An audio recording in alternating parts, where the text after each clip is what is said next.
Karen ripped off my nephew's medical badge. She didn't know I'm an Air Force commander. I thought I'd faced intimidation before airspace threats, field interrogations, emergency evacuations in hostile zones. But none of it prepared me for the raw, ugly confrontation I had on my third week in suburban Silver Pine. My name is Raymond Cole, and I'm an Air Force commander. I don't usually lead with that, I've never needed to, but after what happened to my nephew Aiden, I wish I had from the start. See, I took guardianship of Aiden 6 months ago, after my brother passed unexpectedly from a heart attack.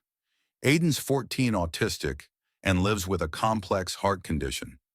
He wears a medical alert badge 24/7, a red lanyard with a laminated card detailing his diagnosis, emergency protocol, and vital allergies. EMTs know what it means, but apparently, Karen from the Silver Pine Residents Association didn't. She thought it was a distraction.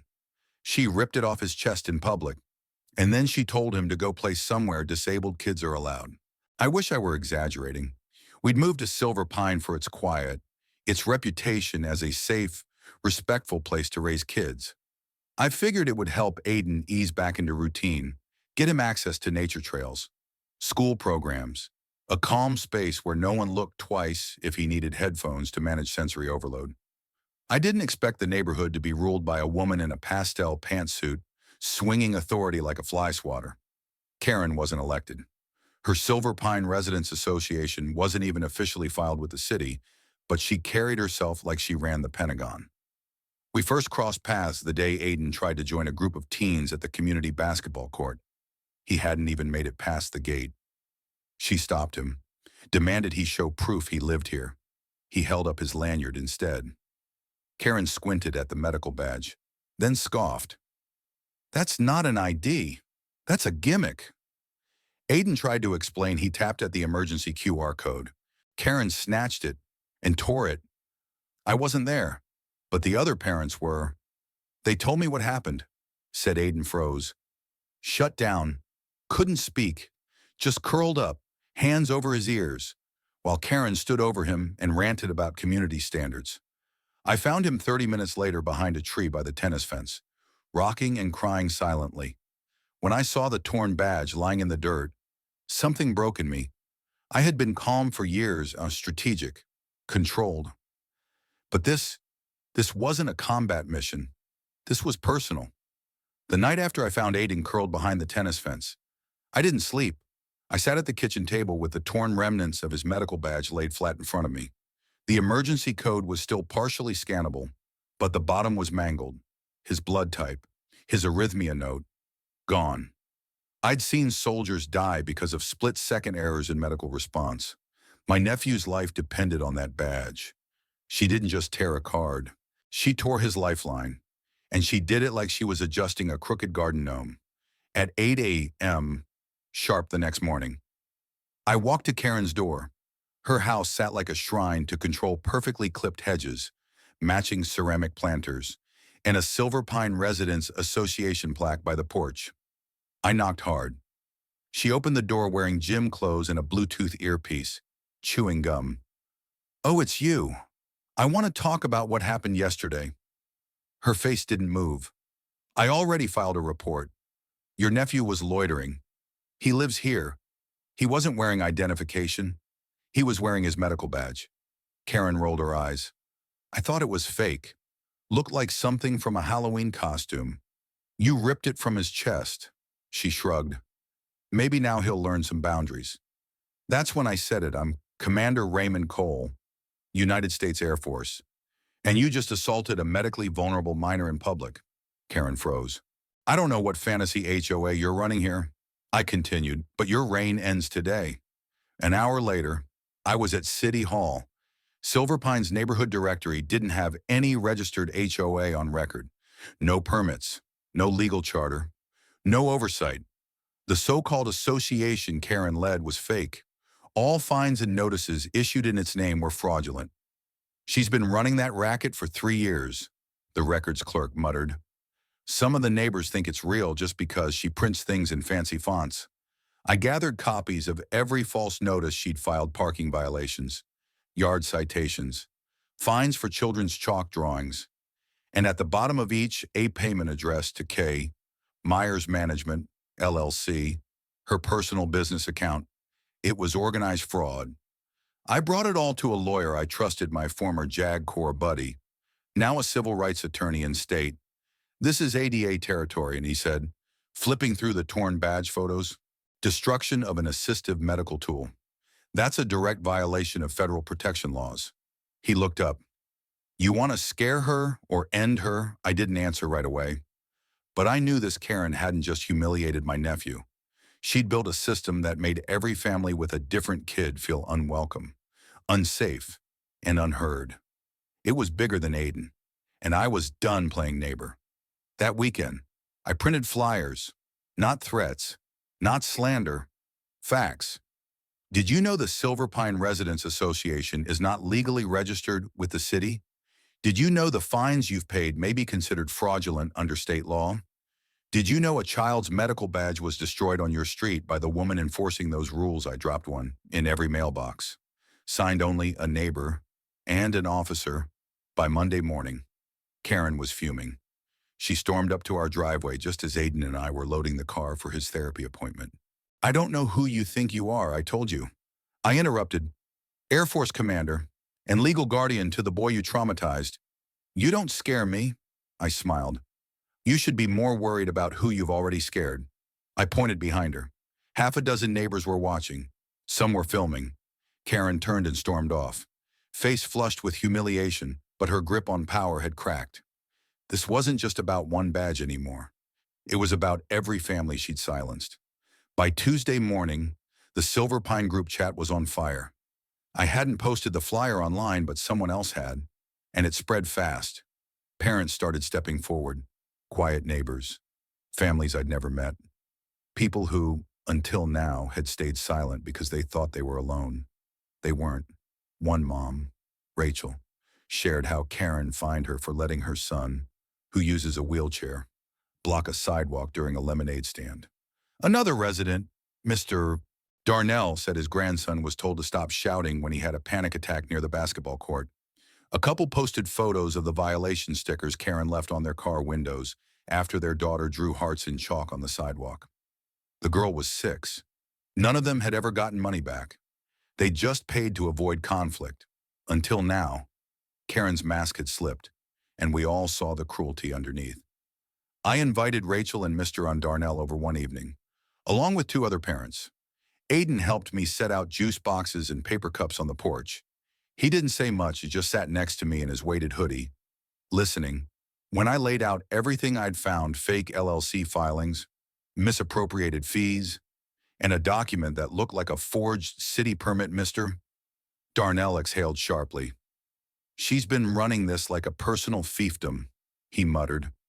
Rachel nodded, and we all just let her. Not anymore. That night, we formed the Pine Circle, an informal alliance of Silver Pine residents determined to restore actual law and inclusion to the neighborhood. We weren't just going after Karen's behavior. We were going after the system she created. The next steps were clear: file a class action suit on behalf of all affected families. Submit a formal ADA violation report to the Federal Office for Civil Rights. Petition the city to bar Karen or anyone involved in her fake HOA from claiming regulatory control over public land. And one more thing, confront her publicly. The opportunity came faster than expected. Karen, in a tone-deaf attempt at damage control, announced a community safety forum at the local library. It was her usual ploy: show up first, control the mic, dominate the narrative. But this time, we were ready. The room was packed. Karen stood at the podium in a pink blazer, smiling like she hadn't nearly broken a child's trust with her bare hands. Safety, she began, means setting boundaries, and boundaries require leadership. I stood slowly. My name is Commander Raymond Cole. I live on White Cedar Lane. I'm a combat veteran. I've led operations on 3 continents, and yet the most dangerous abuse of authority I've ever witnessed happened 200 feet from my front door when you, Karen, ripped my nephew's medical badge from his chest and told him to leave a public space because he wasn't normal enough for your standards. Gasps echoed across the room. Karen stammered. That's taken out of context. Rachel stood next. You threatened to evict us for building a wheelchair ramp? Mr. Darnell followed. You fined me $50 because my grandson sat on a public bench too long. One by one, voices rose. Karen's shoulders tightened. Her hand gripped the podium, but the walls had already caved in. This wasn't just about one confrontation anymore. It was a reckoning. And then, the final blow. A man stepped forward from the back. He wore a gray windbreaker, neatly zipped. His voice was quiet. I'm from the state attorney's office. I've been investigating Ms. Myers since the ADA report came in. And thanks to the testimonies tonight, we have what we need. He turned to Karen.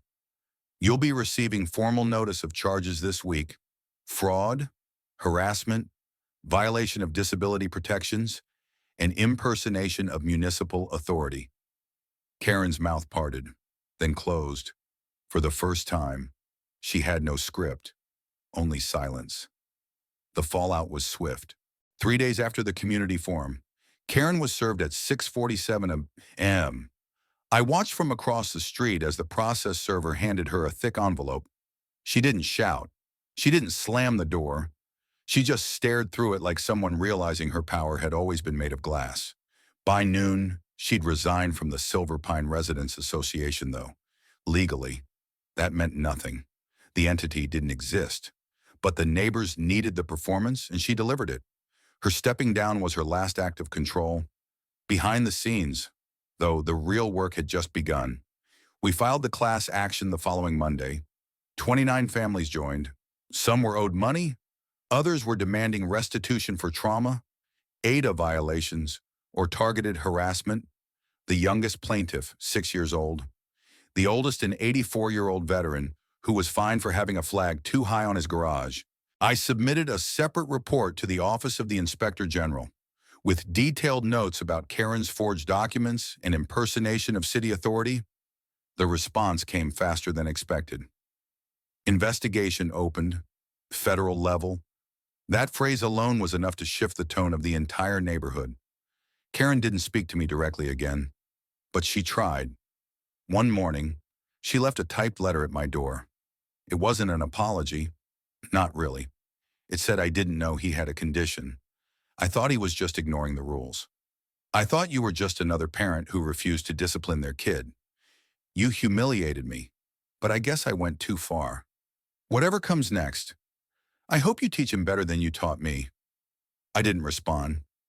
I just placed the letter in the growing binder I kept marked, Evidence Case File Silver Pine. Because that's what she still didn't get. This wasn't about her feelings. It was about what she broke. Aiden was quiet through most of it. The badge incident had shaken his trust in the world, in adults, even in his own voice.